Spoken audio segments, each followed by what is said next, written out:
गफलत में सोए हो मोमिनो, ऐसे शिरक ठिकाने से क्या फायदा।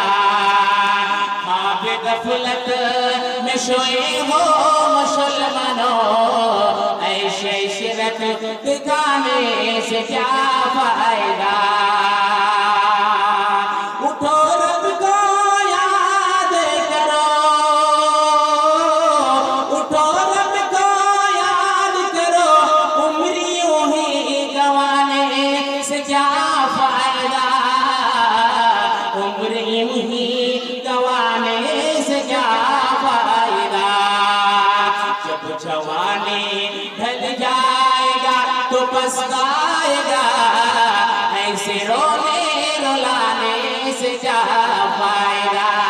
इस समय बोलছো মুদরে, খবরদার তুই জাহান্নামকে বলে ভয় করবি, খবরদার তুই জাহান্নামকে বলে ভয় করবি বান্দা। মাগরিবের নামাজের পর ফজরের নামাজের পর 3 বার তোরা বলবি। বিশ্বনবী বললেন মান ইস্তাজারা মিনান নার সালাসা মাররাতিন, আল্লাহ নবী বললেন যে লোকটা 3 বার জাহান্নাম থেকে পানা চায়, ওই লোকটার জন্য ওই জাহান্নাম বলে কে মাবুদ মাওলা রে, এই লোকটা আমাকে থেকে পরিত্রাণ চেয়েছে, এই লোকটা আমার কাছে আসতে চায় না মাবুদ মাওলা, এই লোকটাকে তুমি জাহান্নাম থেকে বাঁচিয়ে নাও, এই লোকটাকে জাহান্নাম থেকে বাঁচিয়ে নাও গো আল্লাহ। এই মত যদি আপনি আল্লাহর কাছে দোয়া করেন, আর কি বলে দোয়া করবেন?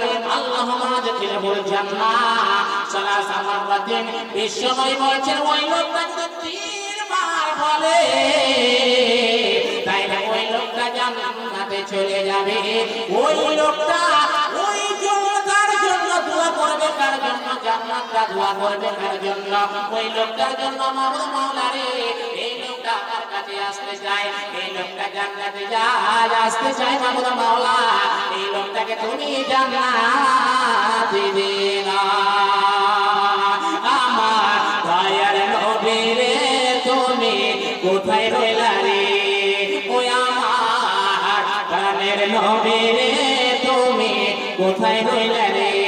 চারিদিকে তোমায় আমি খোঁজা বেড়ালে, আমার প্রাণের নবী রে তুমি কোথায় রইলা রে, ওই আমার দিনের নবী রে তুমি কোথায় রইলা রে।